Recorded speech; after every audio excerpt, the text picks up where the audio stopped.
Power 67 में प्रसिद्ध प्रचारक D.L. मूडी शिकागो के डाउनटाउन में एक बड़े चर्च के पादरी थे।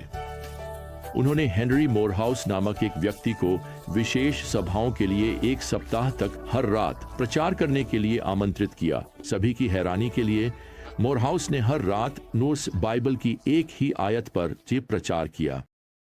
उनका 7वां और अंतिम उपदेश खचाखच भरे सभागार में दिया गया और हर कोई यह सोच रहा था कि उस अंतिम शाम का पाठ क्या होगा। D.L. मूडी के बेटे ने लिखा कि जब हेनरी मोरहाउस मंच पर आए तो उन्होंने ये शब्द कहे, और मैं मूडी के बेटे के शब्दों को उद्धृत कर रहा हूँ। पूरे 1 सप्ताह से मैं आपको यह बताने की कोशिश कर रहा हूं कि परमेश्वर आपसे कितना प्रेम करता है, मोरहाउस ने प्रचार किया, लेकिन मैं अपनी इस कमजोर हकलाती जुबान से यह नहीं कर सकता। अगर मैं याकूब की सीढ़ी उधार ले सकता और स्वर्ग में चढ़कर सर्वशक्तिमान की उपस्थिति में खड़े गैब्रियल से पूछ सकता कि पिता को संसार से कितना प्रेम है, तो वह बस वही पद दोहरा सकते हैं जिससे मैं प्रचार कर रहा हूं। बाद में मूडी ने स्वीकार किया कि इस पूरे सप्ताह के दौरान, जैसा कि उन्होंने खुद कहा, उनका दिल पिघलने लगा जब उन्होंने इस अद्भुत पाठ की सच्चाई को आत्मसात किया। बाद में मूडी ने उन उपदेशों को अपने भगवान के प्रति दृष्टिकोण और खोए हुए लोगों के लिए अपने दिल में आए बदलाव का श्रेय दिया। खैर, आज हम अपनी ज्ञान यात्रा में इस महान पाठ पर पहुंचते हैं और इसमें कोई संदेह नहीं कि यह पूरी बाइबल का सबसे प्रसिद्ध पद है। आज मैं चाहता हूं कि हम अपनी नौका की गति धीमी करें और इस पाठ यूहन्ना 3:16 को और करीब से देखें। यीशु निकोदेमुस को उद्धार का मार्ग बता रहे हैं और यह केवल नियमों की एक सूची नहीं है, यह कोई धर्म नहीं है, यह तो परमेश्वर और उसके बच्चों के बीच यीशु मसीह के माध्यम से एक प्रेम संबंध है। प्रेरित यूहन्ना यहाँ यीशु के शब्दों को इस सबसे प्रसिद्ध पद में दर्ज करते हैं, क्योंकि परमेश्वर ने जगत से ऐसा प्रेम किया कि उसने अपना इकलौता पुत्र दे दिया, ताकि जो कोई उस पर विश्वास करे वह नाश न हो परंतु अनंत जीवन पाए। आइए मैं इस पद को विभाजित करूं और इसे और करीब से देखूं। यह पद इन शब्दों से शुरू होता है, क्योंकि परमेश्वर, अब हम कह सकते हैं कि वह वही सबसे बड़ा दाता है। दूसरे शब्दों में, सब कुछ उसी से शुरू होता है। आप जानते हैं, यह वाक्यांश मुझे बाइबल की पहली आयत की ओर ले जाता है। आदि में परमेश्वर ने आकाश और पृथ्वी की सृष्टि की। हर चीज की शुरुआत परमेश्वर से होती है। परमेश्वर ही स्रोत है, वही भौतिक जीवन का सृष्टिकर्ता है और वही आत्मिक जीवन का भी स्रोत और सृष्टिकर्ता है। फिर हमें इस पद में बताया गया है, क्योंकि परमेश्वर ने जगत से ऐसा प्रेम किया। यह प्रेम की सबसे उच्चतम अवस्था है। आप जानते हैं, आप किसी को कह सकते हैं कि आप उनसे प्रेम करते हैं, या आप कह सकते हैं मैं तुमसे बहुत प्यार करता हूं। तो यही विचार है, यह प्रेम की सबसे बड़ी मात्रा है जो हो सकती है। असल में यहां यीशु जिस प्रेम शब्द का उपयोग करते हैं वह है अगापे। यह शब्द उतना भावनाओं का वर्णन नहीं करता जितना कि एक तथ्य का वर्णन करता है। यह यूनानी शब्द था जिसका अर्थ है अपने मन में प्रेम करने का निश्चय करना। यह एक प्रतिबद्धता है। देखिए, जब आप अपनी दुल्हन से शादी करने के लिए उस गलियारे से होकर गए थे, तो आपने यह इसलिए नहीं किया था क्योंकि आप उससे प्रेम में पड़ गए थे। आपने यह इसलिए किया क्योंकि आपने उसे प्रेम करने का चुनाव किया था। और यही एक बड़ा अंतर है ना? इस तरह का प्रेम एक चुनाव है, एक प्रतिबद्धता है, और यह प्रेम पूर्ण कार्यों की ओर ले जाता है। तो बस देखिए कि यहाँ परमेश्वर ने क्या किया। पाठ आगे कहता है, क्योंकि परमेश्वर ने जगत से ऐसा प्रेम किया कि उसने अपना इकलौता पुत्र दे दिया। तो परमेश्वर सबसे महान दाता है, उनका प्रेम सबसे उच्च स्तर का है।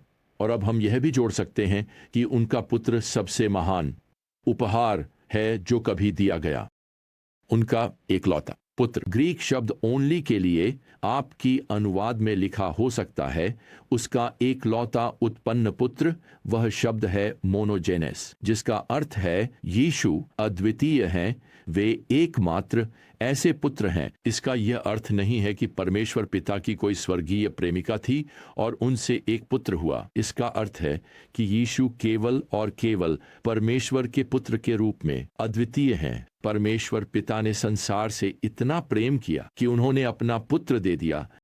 अब यह महान वचन आगे कहता है कि परमेश्वर ने अपना एकलौता पुत्र दिया ताकि जो कोई उस पर विश्वास करे। यहां रुकिए, यह अब तक दिया गया सबसे महान निमंत्रण है। जो कोई भी विश्वास करता है, जो कोई भी जो यीशु में अपना विश्वास और भरोसा रखता है, और वैसे यह निमंत्रण आप और मुझे भी शामिल करता है।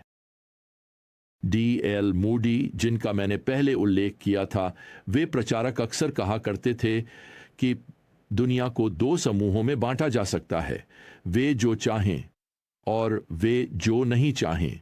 मैं आपसे पूछता हूं, आज अब तब आप इनमें से कौन पोवर से हैं? खैर, ध्यान दें कि यीशु यहां कहते हैं जो कोई उस पर पीरा विश्वास करे। वह ये नहीं कहते कि जो कोई कलीसिया में विश्वास करता है, जो कोई किसी धर्म में विश्वास करता है दई, या जो कोई किसी देवता या देवी में विश्वास करता है। नहीं, जो कोई उस पर विश्वास करे। अब इस निमंत्रण में एक तात्कालिकता आ गई है। यीशु कहते हैं कि परमेश्वर ने अपना पुत्र इसलिए दिया ताकि जो कोई उस पर विश्वास करे वह नाश न हो। तो यदि आप परमेश्वर के पुत्र पर विश्वास नहीं करते तो आप नाश हो जाएंगे। अब यह शब्द मृत्यु की ओर संकेत नहीं करता, बल्कि यह न्याय की ओर संकेत करता है। सबसे महान दाता, जो संसार से सबसे अधिक प्रेम करता है और जिसने सबसे बड़ा उपहार दिया है, अब आपको सबसे बड़ा बचाव प्रदान करता है। आप परमेश्वर के न्याय से बच सकते हैं। वंश आप नरक की यातना से बच सकते हैं यदि आप उद्धार का यह मुफ्त उपहार स्वीकार कर लें। हालांकि जो लोग अविश्वास में बने रहते हैं वे अनंत न्याय भुगतेंगे, अर्थात वे नाश होंगे, परमेश्वर के न्याय का सामना करेंगे। आप जानते हैं, लगभग हर हफ्ते मैं लोगों से मिलता हूं और कई बार मैं उन्हें मसीह और उद्धार का उपहार प्राप्त करने के लिए प्रार्थना करते हुए सुनता हूं। जब मेरे बच्चे छोटे थे तो मैं घर आकर उन्हें उन लोगों के बारे में बताता था जो प्रभु पर विश्वास करना चाहते थे और जिन्होंने मसीह में विश्वास किया। मैं चाहता था कि मेरे बच्चे जीवन के इस सबसे महत्वपूर्ण निर्णय की तात्कालिकता को समझें। वास्तव में मुझे याद है कि जब वह अभी भी प्राथमिक विद्यालय में था, मेरे जुड़वां बेटों में से एक इतन ने अपने पब्लिक स्कूल के एक असाइनमेंट के लिए एक छोटा सा लेख लिखा था। उसने कुछ वाक्यों में सुसमाचार को समझाने का निर्णय लिया। फिर उसने अपने छोटे से लेख का समापन इस तरह किया, अब अगर आप उद्धार पाना चाहते हैं तो आपको मेरे पापा को फोन करना होगा। अब सोचिए, उस शिक्षक को किसी बच्चे से ऐसा लेख मिल रहा है जिसमें लिखा है आपको उद्धार की आवश्यकता है। ठीक यही बात यीशु निकोदेमुस से कह रहे हैं, जो कि इज़राइल का एक उच्च पदस्थ धार्मिक नेता है। तुम्हें उद्धार की आवश्यकता है, तुम नष्ट हो जाओगे, क्योंकि परमेश्वर, यीशु कहते हैं, वह सबसे बड़ा दाता है। उसने संसार से इतनी प्रेम किया, यह सबसे महान प्रेम है कि उसने अपना एकलौता पुत्र दे दिया। यह सबसे बड़ा उपहार है ताकि जो कोई उस पर विश्वास करे। यह सबसे बड़ा निमंत्रण है, वह नाश न हो। यह सबसे बड़ी मुक्ति है। खैर, यह पद अभी समाप्त नहीं हुआ है। यह पद इस तरह समाप्त होता है, क्षैषित परंतु अनंत या शाश्वत जीवन पाए। मैं आपको बताता हूं, यही सबसे बड़ा वादा है। वास्तव में हम कह सकते हैं कि यह सबसे उज्जवल भविष्य का ये सबसे बड़ा वादा है। क्या आप निश्चित रूप से जान सकते हैं कि यही आपका भविष्य है, कि आपके पास स्वर्ग में अनंत जीवन है? खैर, यूहन्ना आगे चलकर अध्याय 20 की आयत 30 और 31 में लिखने वाले हैं कि यीशु ने अपने चेलों के सामने और भी बहुत से चिन्ह किए जो इस पुस्तक में नहीं लिखे गए हैं। परंतु ये इसलिए लिखे गए हैं ताकि आप विश्वास करें कि यीशु ही मसीह है, अर्थात परमेश्वर का पुत्र है, और विश्वास करने से उसके नाम में आपको जीवन मिले। क्या आपके पास आज वह निश्चितता है? मुझे याद है जब मैं एक छोटा लड़का था, तब मैं एक बुजुर्ग दंपति के घर गया था। वह आदमी अपनी कुर्सी तक ही सीमित था, वह बहुत कमजोर था, मृत्यु उससे बहुत दूर नहीं थी। अगर मुझे सही याद है तो हम विस्कॉन्सिन में थे, मिनेसोटा की ओर जा रहे थे, जहां मेरे दादा दादी मिनियापोलिस में रहते थे। इस बुजुर्ग व्यक्ति के बच्चे, उसके विवाहित बच्चे, मेरे मिशनरी माता पिता का समर्थन करते थे, लेकिन वह स्वयं मसीही नहीं था।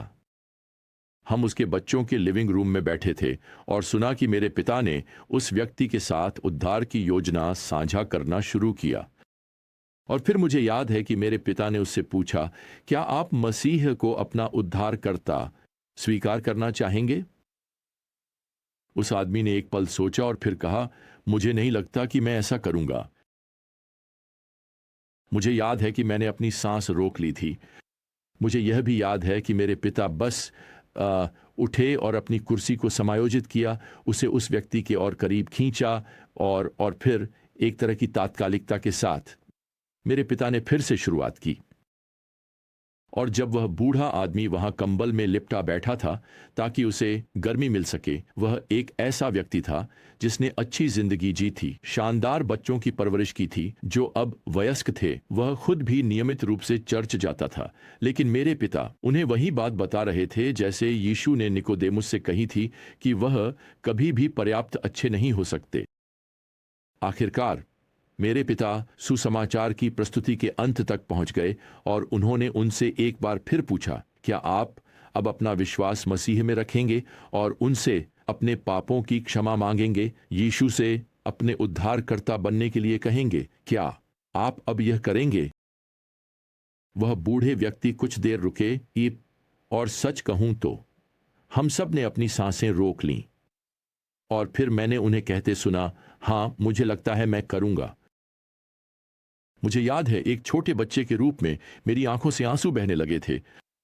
और आपका क्या आपने इस निमंत्रण का उत्तर दिया है? क्या आपने यीशु को अपना उद्धारकर्ता स्वीकार किया है? आप जानते हैं, उद्धार निःशुल्क है, उसने इसकी कीमत चुकाई है लेकिन फिर भी आपको इसे मांगना होगा।